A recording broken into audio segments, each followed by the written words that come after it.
बच्चों की लाशें मुंतकिल की जा रही हैं और बच्चों की लाशें मुंतकिल करने के साथ साथ उनके जो वालिदैन हैं उनको भी साथ ले जाया जा रहा है। हम ये जाए वक़ुआ पर पहुंच चुके हैं और ये सामने वाला घर है। कुछ नहीं, शोर डाला गली में तो ऊपर गए हैं तो तीनों बच्चों की डेड बॉडी पड़ी हुई थी। कितने में ना दर्द होती थी। डॉक्टर के पास गया, रमजान खुद लेके गया, बच्चों को अकेले छोड़ के गया। चाचा आया और दादो आई हैं, वो देखे हैं तो बच्चों की लाशें पड़ी। जो बात सामने आई है उसमें खातून जो थी उसका ये बयान है कि उसको फोर्स किया जाता था और एक तो उसके किरदार पर इल्ज़ाम लगाया जाता था और दूसरा वो शादी से खुश नहीं थी, वो इससे निकलना चाहती थी। उस पर माजी में ये इल्ज़ाम भी लगाया गया कि ये बच्चे उसके नहीं है। तो उसने बाकायदा प्लान किया, 3 दिन पहले चाकू खरीदा और फिर उसने ये सारा काम सरंजाम दिया। लाहौर के इलाके इचरा में एक अफसोसनाक वाक़या पेश आया जहां पर 3 बच्चों को बेदर्दी से कत्ल कर दिया गया है। 5 साला मोमिना बतूल, 4 साला मोमिन रजा और 1.5 साला उम्मे हबीबा को किसी नामालूम शख्स ने बेदर्दी से ज़िबा कर दिया है। हम जाए वक़ुआ पर पहुंच चुके हैं। यहाँ पर एनी शाहिदीन से बात करेंगे, उनके रिश्तेदारों से बात करेंगे और पुलिस से जानने की कोशिश करेंगे कि ये वाक़या कैसे पेश आया है।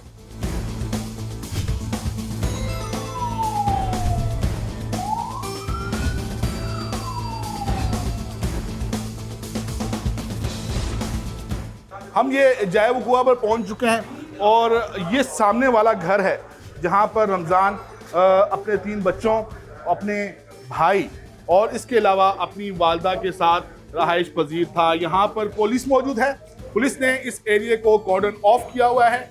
इन्वेस्टिगेशन जारी है।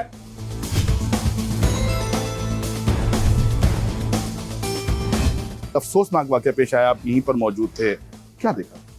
कुछ नहीं, शोर डाला गली में तो ऊपर गए हैं तो तीनों बच्चों की डेड बॉडी पड़ी हुई थी। तो आप उस वक्त क्या कर रहे थे गली में? हमारी शॉप है नीचे। शोर शराबा किसने मचाया? उसकी बीवी ने बताया तो ये जा रहा है कि उसकी दादी और उसके चचा है, उन्होंने आके लाशों को देखा, ऐसे ही है? हाँ जी। तो फिर उनकी बीवी कब आई? उसको आती थी बीवी भी। आप ऊपर गए, आपने जाके क्या हाँ देखा, वो तीनों की डेड बॉडी हुई हुई थी बच्चों की। बच्चों को क्या तेज हराले से कत्ल किया गया था? पता नहीं, ये आधा पौना घंटा हो गया था, वो डेड पड़े हुए थे। रमजान के रिश्तेदार हमारे साथ मौजूद हैं, इनसे बात करते हैं। रमजान लाहौर कैसे आए? 5 साल हो गए इसकी शादी को। लाहौर में आए हैं। इसकी वालदा शुरू से इधर है, तकरीबन इनको 15-16 साल हो गए इधर। रमजान किसी के पास पहले बाइक का काम करता था, बाइक का छोड़ के फिर मैंने उसको लगवाया। 3 साल उसने काम किया। जॉब उसकी खत्म हुई है तो उसकी टांग फ्रैक्चर होने की वजह से वो घर बैठ गया। 1 साल हो गया वो घर था, पर उसका भाई उसके साथ था, उसकी वालदा उसके साथ थी, लोगों के घरों में काम करती हैं, उसको तामन कर रहे थे। जब उसकी फ्रैक्चर हुई है वो समझ लो थोड़ा बहुत काम कर सकता है, इससे ज्यादा नहीं काम कर सकता था, पर वो फिर भी घर में इधर नीचे बाइक का काम करता था। किसी के साथ दुश्मनी भी नहीं है, पर चाबी किसने हमारे घर को लगाई है अभी तक नहीं हमें पता लगा। बच्चे क्या घर में अकेले थे? अकेले थे। वालदा गई सी डॉक्टर के पास मेडिसिन लेने, एक स्टोर से जाके उनको बताया मुझे दर्द है फलानी जगह, मुझे आप मेडिसिन दे दे। उन्होंने कहा हम नहीं दे सकते, डॉक्टर के पास है। वो कहती जब रमजान की दादू आएंगी उस टाइम चेक करवा लो। जितनी देर में वो फिर डॉक्टर के पास गया, रमजान खुद लेके गया डॉक्टर के पास, बच्चों को अकेले छोड़ के गया। चाचा आया और दादो आई हैं, वो देखे हैं तो बच्चों की लाशें पड़ी। दादी हैं वो घरों पर काम करती जी, थी। लोगों चाचा क्या करते थे? चाचा सलोन का काम करते थे। चाचा घर पर उस वक्त मौजूद नहीं था जब ये वाकया हुआ? नहीं, ना चाचा था ना दादो थी, बच्चों के बाप भी नहीं थे, बच्चों की माँ भी नहीं थी। वो डॉक्टर पर गई थी दोबारा चेक करवाने। जब आए हैं उससे पहले उसका चाचा आया घर खाना खाने आया तो ताला खोलता है, साथ ही पीछे उसकी वालदा। ताला खोलते हैं, साथ ही देखते हैं आगे बच्चों की लाशें पड़ी। आपको इत्तला मिली, आप यहाँ पर आए, आपको पता मुझे मेरे दोस्तों ने मुझे कॉल की है, मैं ऊपर गया हूँ पर उन्होंने जाने नहीं दिया। पर रमजान से मेरी बात हुई है, रमजान ने मुझे कहा यार भाई मेरे साथ ज्यादती होगी। वो किस किस्म की ज्यादती की बात कर रहे थे? ये बच्चों को जो कत्ल कर दिया। इन्वेस्टिगेशन के लिए पुलिस वाले भी लेके गए हैं, बच्चों के भी हमारे ले गए हैं। अब मैंने उधर ही उनके पीछे जाना है। जो भी पुलिस ने अपनी कार्रवाई करनी है करें, पर हमें उसका अच्छा रिजल्ट चाहिए। कैसे ताल्लुकात थे वालिदैन के बच्चों के साथ, वालिदैन के आपस में? अच्छे। तो उनकी वालदा को डॉक्टर के पास ले जाना होता था, क्या बीमारी थी उनको? कभी उसको खांसी की बीमारी थी, कभी उसके पित्ते में ना दर्द होती थी, ठीक है। वो उसको चेक करवाने लेके जाते थे, चेक करवा के वापस आया, डॉक्टर के पास गया, किसी ने पैसे ज़्यादा मांग लिए होंगे तो वापस आ गया। सो जो गरीब बंदा होता है ना, उसके थोड़े से मामला इस तरह के होते हैं, जो डॉक्टर को ज़्यादा पैसे बताता था वो बेचारा चुप करके आ जाता। आपकी फैमिली आती जाती थी, हाँ वो जी। क्या बताते थे कि घर तो खुश है सब? अल्हम्दुलिल्लाह खुश थे, क्योंकि मैं आपको बता रहा हूँ 2 दिन पहले मेरे घर आए हैं, अल्हम्दुलिल्लाह खुश थे, परेशानी नहीं थी। बच्चों को पैसे दे के मेरी मिसेस ने 2-3 हज़ार रुपये मिसेस ने दे के भेज दिए। माली ये तौर पे परेशान हाँ, थे? नहीं परेशान नहीं थे, उसकी वालदा उसका साथ दे देती थी, पर वो रमज़ान उसकी कोशिश थी मुझे कोई काम मिल जाए। मैं ये जो बाइक का काम करता हूँ, कभी कर लिया कभी नहीं कर लिया, इस चीज़ से वो खुद परेशान था। उसने अपनी बेगम को भी कभी इस तरह जितलाया नहीं, कभी ना उसकी बेगम ने उसको जितलाया, उसके साथ अच्छे थे। बच्चों की लाशें मुंतकिल की जा रही हैं और बच्चों की लाशें मुंतकिल करने के साथ साथ उनके जो वालिदैन हैं उनको भी साथ ले जाया जा रहा है। ये जो आप देख रहे हैं ये काले रंग की गाड़ी है, इसके अंदर ये बच्चे की जो है वालदा है वो है, और ये उनके बताया जा रहा है हस्बैंड हैं जिनको यहाँ से ले जाया जा रहा है। इनको बाकायदा तौर पर हिरासत में ले लिया है।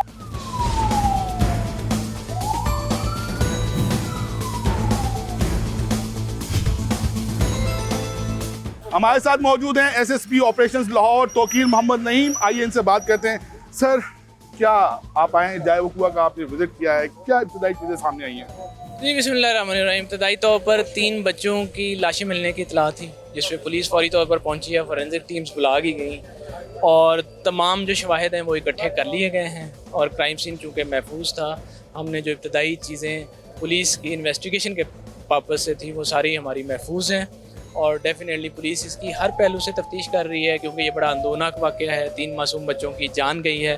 तो हम ये तमाम मुहर्रकात एक्सप्लोर करेंगे, सामने लेके आएंगे कि वो कौन से हालात थे, वो कौन से मुहर्रकात हैं जिसकी वजह से इन बच्चों की जान। अच्छा तौकीर साहब, मुझे ये भी बताइएगा कि बताया ये गया कि वालिदैन घर को ताला लगाकर दवाई लेने के लिए गए थे, क्या इसी तरह का कुछ वाक़या? जी, ये बिल्कुल इब्तदाई क्यास रहियाँ हैं, ये बयानात हैं लोगों के मुख्तलिफ, और डेफिनेटली ये तमाम बयानात हैं उनकी हम तस्दीक करेंगे और उनको तफ्तीश देंगे। वालिदैन ने क्या बताया? जी, वालिदैन चूँकि अभी आपको पता है कि एक सदमे की कैफियत में हैं, वो एक पेन में हैं, तो डेफिनेटली वो उस तरह से किसी बयान देने की सिचुएशन में नहीं है। तौकीर साहब, किसी को हिरासत में लिया हो? जी बिल्कुल, अभी तक किसी को हिरासत में नहीं लिया गया, और चूँकि मैंने आपको बताया कि तफ्तीश अभी बहुत इब्तदाई मराहल में है, फॉरेंसिक्स इकट्ठे किए हैं, क्राइम सीन सिक्योर किया है, वहाँ से जो इब्तदाई एविडेंस मिल सकती थी वो हमने ली है। तो हिरासत में लेने या नहीं लेने का जो पहलू है वो बहुत बाद में आता है, अभी इब्तदाई तफ्तीश चल रही है और किसी को भी हिरासत में नहीं लिया गया। घर बंद था, ताला लगा हुआ था, इस बात में कितनी सदाकत है? जी बिल्कुल, इस सारी चीज़ की हम तस्दीक कर रहे हैं। डेफिनेटली ये मुख्तलिफ़ किस्म के बयानात हैं जो मुख्तलिफ जगहों से आए हैं, और इस सारी चीज़ की हम तस्दीक करेंगे और जो भी चीज़ होगी आपके सामने लाएंगे। Being a very senior police officer, आपने इस तरह के बड़े क्राइम सीन विजिट किए हैं, आपको क्या लगता है? जी बिल्कुल, बीइंग इन्वेस्टिगेटर मेरी ये ज़िम्मेदारी है कि मैं बिल्कुल अपनी स्पीड से चलूँ, अपनी रफ्तार से चलूँ, और फौरी तौर पर कंक्लूजन या उस पर जंप करना वो एक इन्वेस्टिगेटर के लिए अनप्रोफेशनल होता है। तो डेफिनेटली जो भी सारी चीज़ें शवाहद की रोशनी में आएंगी वो आपके सामने लाई जाएंगी। Thank you so much and wish you best of luck. Thank you. DIG investigations Lahore और डीआईजी ऑपरेशंस लाहौर इस मौजू पर प्रेस कॉन्फ्रेंस कर रहे हैं। आइए चलते हैं।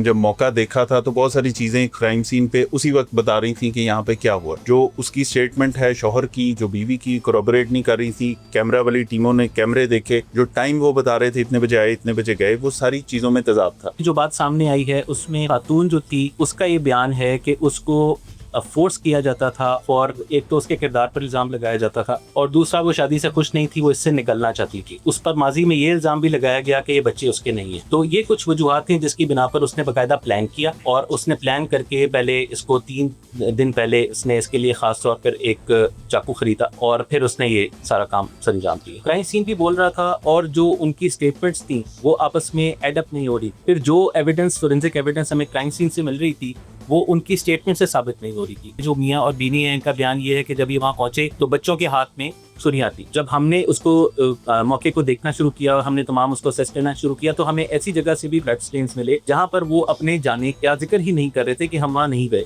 बाथरूम के अंदर ब्लड स्टेन्स मिले, हमें एक कमरे के अंदर ब्लड स्टेन्स मिले, जिससे साबित हो रहा था कि यहाँ पर कोई चीज़ सबूत मिटाया गया।